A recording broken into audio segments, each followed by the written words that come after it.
Did Phil explain why he's speaking out now? He said he's speaking out because he believes Diddy's a predator. He wants accountability, and he doesn't want someone like this to run unchecked in the future. It's only happening in Long Beach right now as far as me doing something for the community, because that's where my heart lies at, as far as straightening out my own neighborhood before I go elsewhere. What if the most powerful woman in hip-hop wasn't just managing Snoop Dogg's empire, but secretly building Diddy's? That question has been floating around LA recording circles for months, and now it's catching serious attention because federal investigators are reportedly looking into the movements of Shante Broadus, Snoop's longtime wife and business partner, according to insiders familiar with the ongoing FBI probe. Into Sean Diddy Combs, agents aren't just focused on his explosive trial, they're digging deeper into the network of recruiters who allegedly fueled his private parties, and one name that keeps popping up in call logs, payments, and testimony is Shante's. That he has,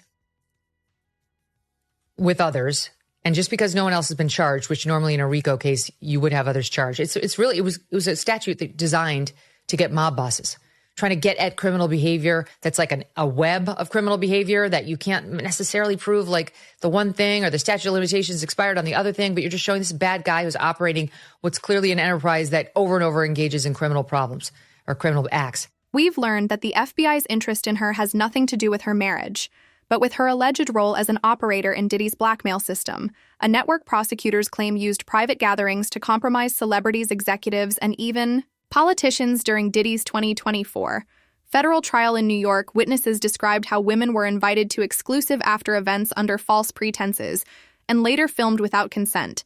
Investigators now believe a small group of gatekeepers helped make those encounters happen, connecting new faces to Diddy's inner circle, and among them, one witness reportedly mentioned the phrase, the West Coast wife. A description prosecutors are now trying to link directly to Shante Broadus. This isn't the first time her proximity to power has drawn attention. Born and raised in Long Beach, she met Snoop when they were both teenagers at Polytechnic High School. By the early 90s, she had become his confidant, the quiet architect behind the scenes, as he signed with Death Row Records and faced a public trial that could have ended his career. When the rapper walked free in 1996, Shante's influence only grew, and a year later they married at the Ritz-Carlton in Marina del Rey, turning their relationship into one of hip-hop's most visible unions. But behind the smiles and magazine covers, she was already building what friends called her Boss Lady network, a brand that, according to court documents now resurfacing, may have stretched far beyond legitimate entertainment. He was responsible for Diddy's day-to-day life, so he is able to provide a lot of information about what that life was like. He goes into detail on extensive drug. In 2003, Shante launched Boss Lady Entertainment, a management and film company that produced Snoop's documentary, Reincarnated, and operated a massive creative complex called The Compound.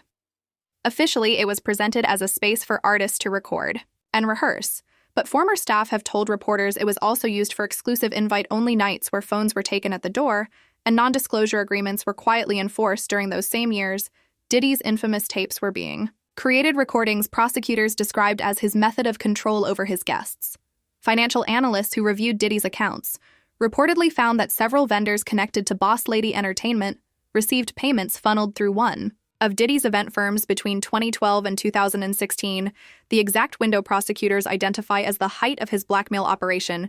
To understand why that link matters, we have to look at Shante's evolution from supportive spouse to corporate powerhouse. In June 2021, she officially became Snoop's manager, overseeing his partnerships across spirits, gaming, and media industries that Diddy had long dominated. Snoop even called her his final gut check for every major decision, but emails shown during Diddy's trial suggest she was also in communication with his assistants about talent coordination, often using coded language referencing guest experiences and brand alignment.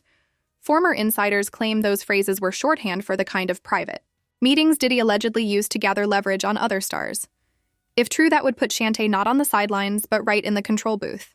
The few, like if we really dig, I believe we're going to find probably 3 or 4 dudes over the years that she had long-term side. Publicly, Shante built the image of a devoted wife and grounding force in Snoop's chaotic world interviews, painted her as a mother of 3, grandmother of 6, and the woman who once vetoed $100 million OnlyFans offer because, as Snoop said, there was no way she would let him go on there and pull that thing out. That moral certainty made her a symbol of stability in a culture known for excess, but the image began to Crack when Suge Knight, speaking from prison on his Collect Call podcast in February 2024, claimed she had been seen in Hawaii with another man while Snoop was filming overseas. Snoop brushed it off with a short post saying he was praying for that brother. But Knight fired back hours later saying, "Ill pray your wife stops going to Hawaii with other men." Most fans dismissed it as just more noise from Suge, but now investigators are reportedly revisiting those same travel dates, comparing them with Diddy's known movements flight. Manifests show both Diddy's assistant and a boss lady. Staff are on flights from LA to Honolulu that same week. Whether coincidence or coordination, it adds another piece to a pattern that keeps placing Shante near Diddy's inner circle. Her career timeline makes that overlap hard to ignore. Boss Lady Entertainment expanded fast between 2013 and 2018, signing partnerships with music festivals and luxury brands, many of which later turned up in Diddy's sponsored events. And in 2021, as Diddy's legal troubles grew, she took full control of Snoop's empire, managing deals across spirits, fashion, and streaming, the very industries prosecutors now describe as laundering fronts for Diddy's operation in public. She was praised as a trailblazer for Black women executives, but behind the curtain, insiders say she was using that access to identify talent and influencers for Diddy to invite. Find her, and her attorney has said that she may not be willing to come and testify anyway. So be interesting. What makes the accusation even more disturbing is how perfectly it lines up with the pattern uncovered in Diddy's case. Witnesses described assistants who targeted women at festivals, brand parties, and studio events, offering career exposure in exchange for so-called networking opportunities. According to one sealed deposition, a West Coast female executive was praised for her ability to read a room and find the right energy. Prosecutors have not named her publicly, but the initials SB appear on several recovered scheduling documents. For years, Shante's public image as Snoop's calm and loyal wife shielded her from suspicion. When Snoop faced a lawsuit in 2022 over an alleged assault from 2013, she reportedly managed the entire crisis herself, arranging settlements and controlling press access. Colleagues said she handled it with the same cool efficiency she used in business deals, but now investigators are reinterpreting those same actions as signs of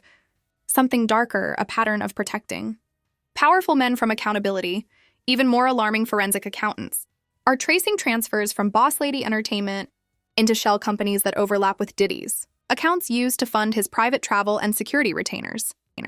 When you get to be the age that we are and you get to become as successful as we are, you have to start doing some things that matter for the future. The compound itself has now become a major focus in the investigation. Located in Los Angeles, it has long been known as a creative hub where artists like Kendrick Lamar, Cardi B, and Wiz Khalifa recorded, but several guests are now claiming the studio also doubled as an after-hours venue for exclusive gatherings that mirrored Diddy's infamous New York penthouse parties. Private camera, free and invitation only. If those claims turn out to be true, it would mean compromising material may have been collected not only on the East Coast but on the West, and that Shante could have been the one controlling access if she was helping Diddy entrap celebrities. The question becomes not just what she did, but what Snoop knew and whether he benefited from it.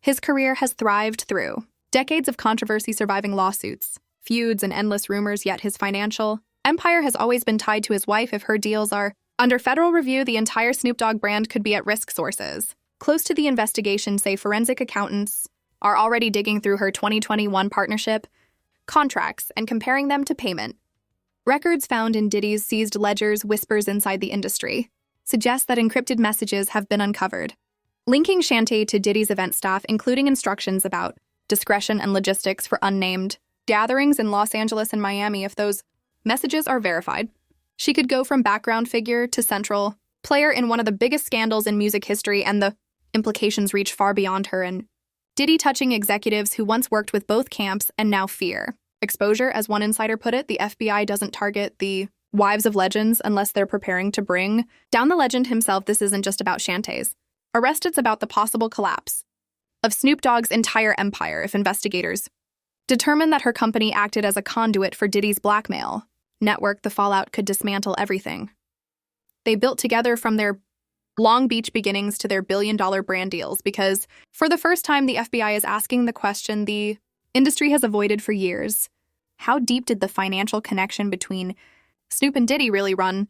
Tick-tock. The clock is ticking on Diddy because on Friday he finds out what his sentence is going to be. But today he found out what prosecutors would like that sentence to be, and it is vastly different from what his attorneys have suggested to the judge.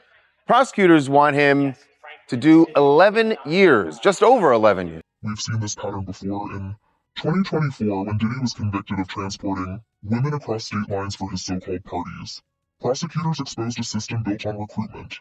Payment and silence, they said Diddy didn't control people with brute force, but with leverage. Private recordings, financial, favors and promises of access. Now insiders are claiming that Shante's role was to decide who entered that system.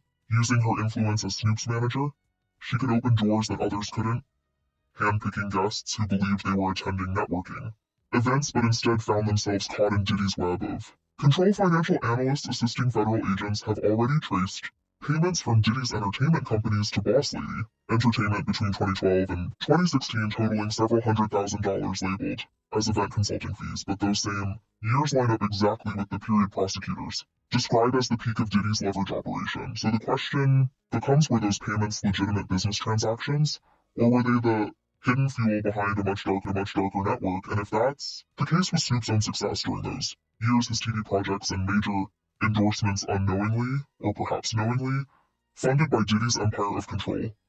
The turmoil and the stuff that I put her through in my journey on becoming successful, because I had no understanding of what I was doing her, how I was hurting her. Even more unsettling is how perfectly Shante's public narrative seems to anticipate these accusations. In 2021, she released her memoir, Paid the Cost to be the Boss Lady, portraying herself as a loyal wife who learned to navigate fame while staying grounded. Reading those pages now feels almost strategic, as if she were laying the groundwork for a defense years in advance. She wrote about turning pain into purpose and standing tall through the storm. At the time, it sounded like motivational language. But in light of Suge Knight's claims that she traveled under false pretenses and met unidentified partners in Hawaii, those same lines now read more like coded admissions of a double life. Industry veterans remember that year. Clearly, Diddy's influence remained unshaken, and Snoop's brand was at its peak value since the 90s. Together, they dominated music spirits. And media sources close to the label say Shante's relationships went beyond casual.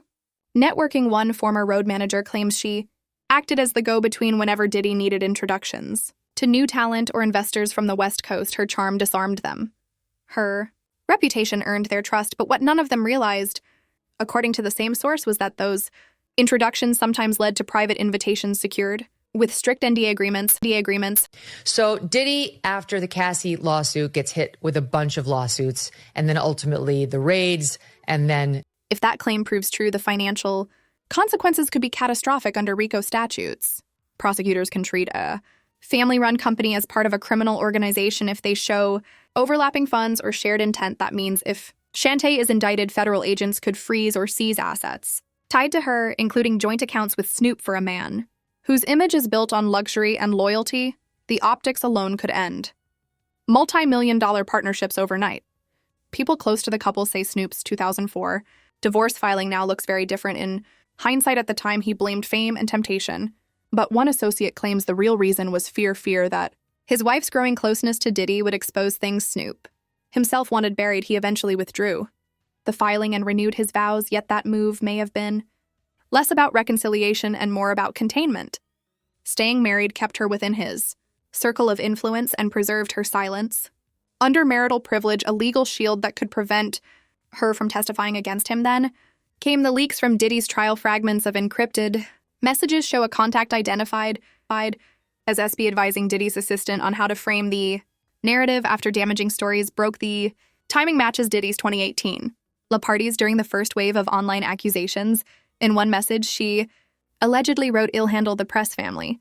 Style, you know? I've done it before. The network has not confirmed the identity behind those initials, but the phrasing sounds uncomfortably familiar to anyone who has read Shante's own public statements." We can all have a grown-up discussion, and I don't think we need to cancel a longtime musical artist related to it. It was controversial at the time when they considered pulling it, and I guess this movie can't be shown in some countries. But honestly, really innocuous content. We can't ignore how many of Snoop's biggest career shifts coincided with Diddy's crises. When Diddy's business partners faced lawsuits, Snoop pivoted to family-friendly television and branding deals, presenting himself as hip-hop's lovable uncle. It was a masterclass in rebranding. But some analysts now suspect those moves were strategic diversions meant to distance him from what was happening inside. Diddy circles Shante as both manager and spouse orchestrated that transition if she was working. Both sides, she effectively built Snoop's redemption arc while safeguarding Diddy's secrets.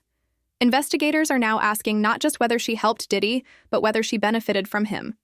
Documents from Boss Lady Entertainment reveal unusual overseas transfers in 2015 labeled consulting fees from entities later linked to Diddy's European affiliates. That same year, Snoop acquired new luxury properties and expanded his media holdings.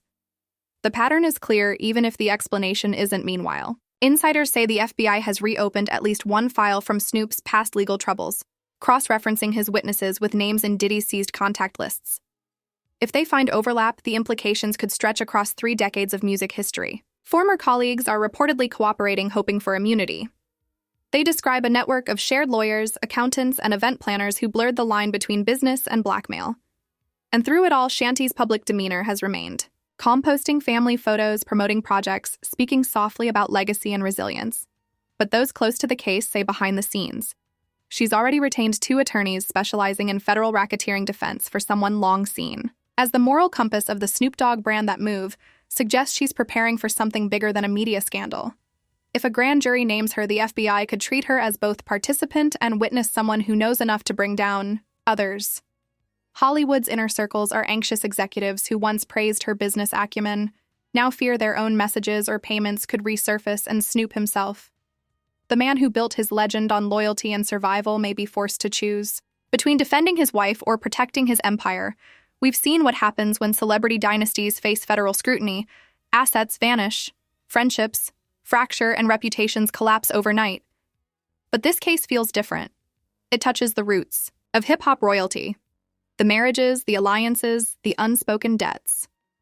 If prosecutors can prove Shante's influence extended into Diddy's operations, the entire balance of power in the culture could shift. Court has just ended, and I'm just getting word right now that we are hearing that Kid Cudi, who is going to be an important witness in this case, that he possibly is going to take the stand tomorrow. So that's going to be interesting testimony, because this is a situation in which Sean Combs had said that he was jealous and accusing Cassie Ventura of cheating on him with Kid Cudi. So that because Snoop Dogg built his legacy on loyalty. Every lyric, every interview, every brand deal projects that image of devotion to family, community, and truth. But if his wife's arrest proves she was loyal to Diddy, instead the biggest name in hip-hop might not be a rapper. It might be a federal witness. And that raises a question no one thought we would ask when the empire falls: who will be the first to speak? Snoop, Shante, or the government holding their secrets? Tell us what you believe. Is this the moment the curtain finally lifts on hip-hop's hidden hierarchy, or just another distraction before the next scandal hits? Stay tuned, stay sharp, and until the next drop, keep your eyes open. The story isn't over yet.